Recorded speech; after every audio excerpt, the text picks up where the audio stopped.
రక్షిత దయాని చంపిందెవరా, మనకు తప్ప ఇంకెవరికి అవసరం ఉంది అని ఆలోచిస్తూ ఉంటుంది. అప్పుడే దయాని చూపిస్తూ ఉంటారు.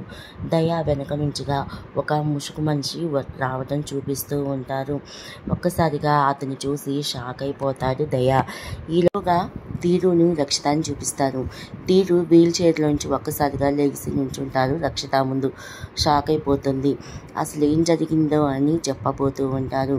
ఆ దయ్యాగాన్ని నేనే చంపేశాను, నా కసి తీరా పొడిచి గుండెల్లో గుచ్చి చంపేశాను అని చెప్తూ ఉంటాడు.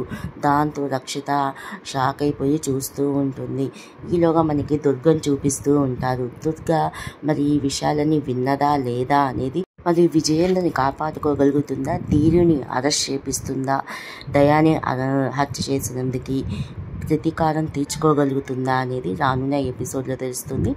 రక్షిత ఏం చేయనుంది, రక్షిత ధీరుని దుర్గ ఒక్కతే ఎదుర్కోగలదా?